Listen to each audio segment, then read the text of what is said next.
Hey guys, this is going to be a tutorial on how to install a Millennium transport rack on a Carolina Skiff 21 LS. A while back I did a video on doing the Taco 4-rod rod holder, and it's worked out really well on the one side of the boat, but I take a lot of rods with me, so I've decided to do something a little bit different on the port side of the boat.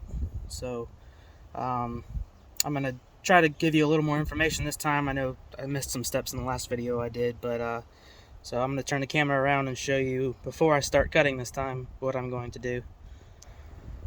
Alright, so I'm starting out. I've got a cutting board here, which is HDPE. It's made out of the same stuff that Starboard is made out of. This one is a 15-inch by 20-inch by 1, so it's 1 inch thick. I got it on Amazon. I think it was right around 20 bucks, but I'll put that in the description. I'll put a link. But if you want to check it out, it is a Winco CBXH1520. So what I did is I've marked out 5 inches here, 5-inch line, and I'm going to cut that off with my 10-inch miter saw. So I'm going to do that, and then I'll get back with you and show you. By the way, this is the transport rack I'm talking about, and it is going to mount about like that.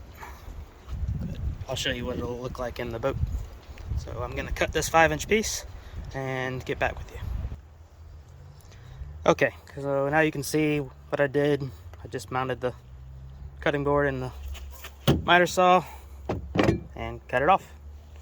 So now it's 5-inch, 5-inch there, 5-inch there, and then this direction I didn't cut, just the length of the cutting board, which is 14 3/4. Okay, so now I'm going to take this to the boat and show you how it's going to mount, but I will go back and sand these corners down just to make them rounded and not sharp, make it look a little bit better. Alright, so let's go look in the boat, how it's going to mount up.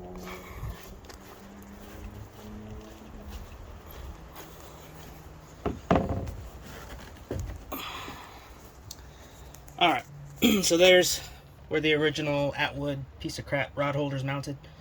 I just took the Taco ones off that I had put on there previously. So that's what I just took off of there. So now, this new piece of starboard is going to mount in that same location. However, now it's going to go all the way down pretty much to the floor to accommodate the mount for the new Millennium transport rack. So I'm going to do a few measurements and I'll be back with the next step. Okay, so as you can probably see, the original holes drilled in the boat for the Atwood is exactly 5 inches from the bottom of that bolster cushion to the top of the first screw. Let's see it.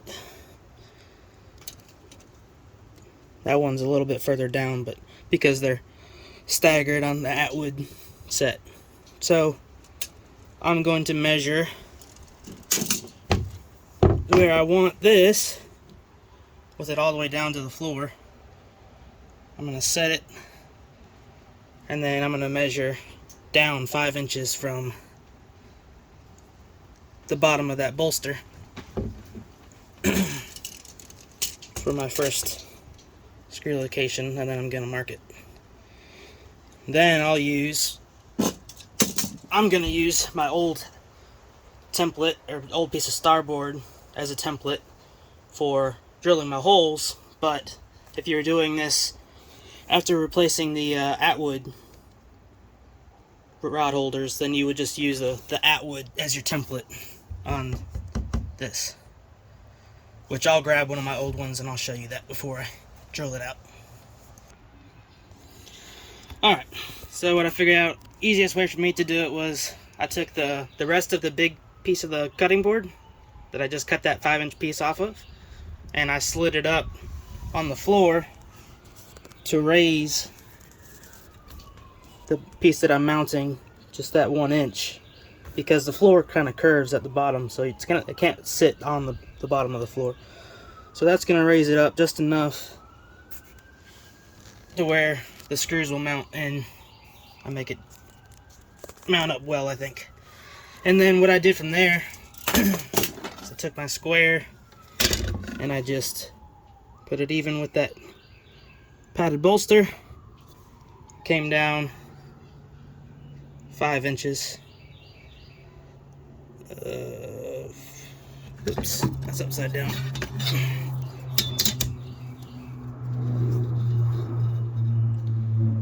Alright, sorry about the bad video. I came down 5 inches and marked it with pen across there. You can see it there. Which it looks like I messed up. I'm gonna have to mark it again. Okay, let's try this again. Alright, so I'll set that starboard down there to give that 1 inch spacing right there. And then I know that the top screws are 5 inches down from the top of that. So I just measured those 5 inches there and marked it. Alright, so that's where the top screw is going to go. So then I'm going to take this and line it up to where that top screw lines up with that line, center it all up, and then drill my holes. Now if you're just using the Atwood that came on the boat, you're going to do the same thing, but you're just going to use the Atwood rod holder as the template instead of this piece of starboard. And I'll grab that now and show you. Okay, so now you can see on the tailgate here, I've got the part that I took off the boat, and I can explain it a little bit better now. But I wound up marking 5 inches down from the bottom of that soft bolster. And then that's what I'm going to line up with the hole, the top hole, where this is drilled. Alright, and then I'm just going to center all of this and drill my holes. So if you've got the Atwood original, you're going to do the same thing. So I've got the one I took off here. It goes like that. And I would do this exact same thing. I would line up that highest top screw hole. Alright, and then I would just center it all up and then drill my holes. And I'll let you know what size drill bit. I gotta check and make sure it's the right size. Okay, so what I did is I marked that top hole and I drilled it. And then I just stuck a screw in there just to hold that still while I drill the other ones to make sure that everything's lined up. So then I did another one right here. Make sure everything looked square, drilled another hole. So now I got 2 screws in there just holding it. So what I'm going to do now is continue to just drill all my holes through that starboard, and then I'll be back. Okay, so I've got all my my holes drilled, and it was a 15/16 drill bit. Let's see it there, if it'll focus. 15/16. So drill all the way through the starboard, 15/16. Okay, now what I'm going to do is I got these set of little chamfer bits from Harbor Freight, and I'm going to chamfer all those holes so that when I mount it on the boat, my screws will sit flush. Okay, so I've got all my holes cut here, and I did go ahead and I've got one of those oscillating tools, and I put some 80 grit and then some 180 grit, and I just went over and rounded these edges.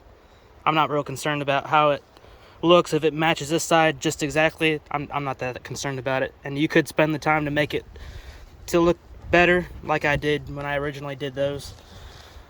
But unless you're really looking at it, you're not going to notice anyway. So I just made it smooth, rounded the edges a little bit, and that's good enough for me. So now I'm going to take and mount this back on the boat with the screws that I pulled out. I originally had these screws, and I'll pull from the other video the pictures, the size screws I used. I don't remember what they are, but I'm just going to reuse these. That's what I originally had mounted on this one in the boat. And when I do that, I'm going to use some marine adhesive sealant, 5200. It's 3M 5200. What I'll do is I'll put a little bit in the hole that's on the boat where all these were drilled. I'll just put a little blob in each one of the holes, and then I will put these through here. All right. And then when I go to mount it, I'll just put a little bit more on the back of these screws. And then I'll screw it all in, and I'll get back to you from there. Oh, and I did chamfer these. It's a, for this Harbor Freight little chamfer, it's a 1/8. 1/8 is the size. I used the middle one. And I just put it on the, the screw and the drill, and just did it pretty lightly. Just hit each one of those so that the screw, it's a cone shape. No, you got a cone shape there, so that now when it screws down, it will be flush instead of sticking out. Alright, so I'm going to go mount it on the boat, and I may show you that, I may not, just depends on if I can do it with the camera. Okay guys, I lied to you. The next step wasn't to actually put it in the boat. The next step was to take this now completed piece and use it to as a template on the second piece. So I went ahead and marked out another section of 5 inches, and I'm going to cut that, and then I'm going to use the one I've already made and did all my measurements with as a template so that they're exactly the same. I'll cut that and I'll be back. Okay, so there's my second 5-inch piece, and I'm going to go ahead and use that oscillating tool to round off these edges, and then I will use the other piece I already made over there as a template and drill my holes. Okay, so like I said, I cut that other 5-inch piece, and now I've got the one that I've already drilled. I got it stacked on top of my other one. I'm going to use it as a template, so then I've got it clamped down just using my miter saw. And I'm going to go ahead and drill my holes through there. And I actually stepped up to a 1/4 inch drill bit instead of a 15/16. Either one of them will work. I just noticed that the 1/4 inch gives you a little bit more leniency as far as matching these holes to the holes that are already drilled in the boat. It worked fine for me last time. It's just with the 1/4 inch holes, it goes in a little bit smoother. You don't have any weird angles. Alright, so I'm going to drill these out. I'll chamfer them, and then we'll shoot back over to the boat and get these things mounted up. Okay guys, so when you're using 5200, I recommend putting on some disposable gloves, just because when it gets on you, it's really hard to get off. So what I did is I took these little, you can use alcohol wipes, but I use these glasses cleaner wipes, the same thing. And I just cleaned up around those holes from where I'd had 5200 on there before. And what I'm about to do is I'm going to take a blob of this 5200, and I'm going to put it in each one of these holes. Alright, just a good blob, just to help it seal. Then I'm also going to take a little bit more. I'm going to put it on these threads of these screws, a little bit on each piece. Then I'm going to take this, mount it up, screw my screws in, and I'll get back to you when I'm finished with that. Okay, there you go guys, just like a little dab of 5200 on each of the holes there, and then a little bit on each of these threads. Alright, so I started this all by hand. Regular screwdriver, got them all started, and you can just finish them off by hand. With having that 1/4 inch hole, it makes it a little bit easier to run them in by hand. because there's really no resistance on the starboard. And they don't need to be on there real super tight. You just want to run it in until you got some tension. I mean, that's just fiberglass behind it, so you don't want to really torque it down. You'll just pull those threads will pull that fiberglass out. So you just want this snugged up, and that's all you need. And then this is going to give a nice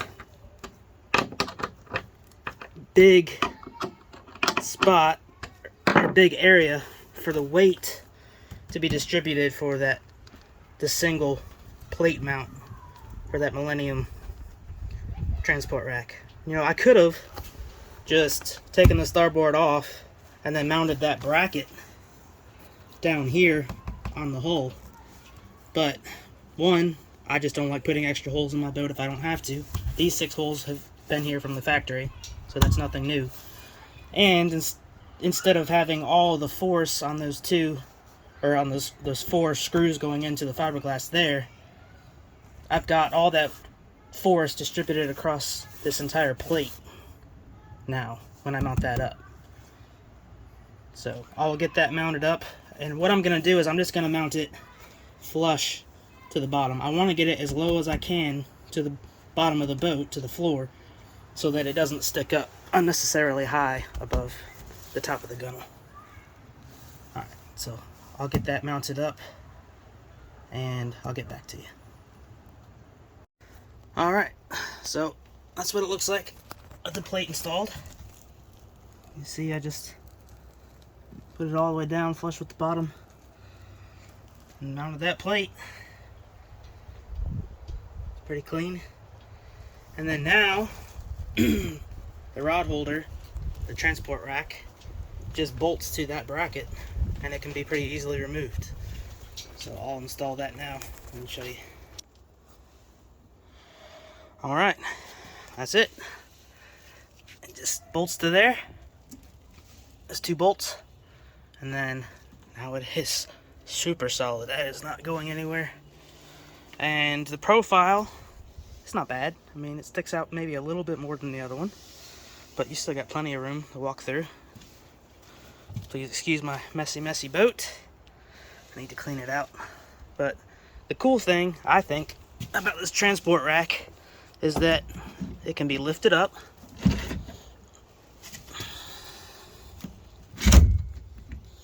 Just loosen this out a little bit. It's very adjustable. I can come up. Excuse me, I can't hold the camera. Okay, so that lifts up. Alright, so while you're fishing, you can get that a little higher, and also you can loosen this knob, and now it can rotate out. Hang on just a second, I'll show you. Now it can rotate out like that. So while you're out, say you're using a bunch of different rods, you can put them both like that, and then you can just set your rods down. I have a problem with my my family that they tend to snag anything that's sticking up in the air. So I don't like sticking rods in these vertical rod holders. So this is, I think, going to work out pretty good for me. Now we'll show you on the other side of the boat, in my other video that I posted a tutorial on when I originally replaced these. Excuse me.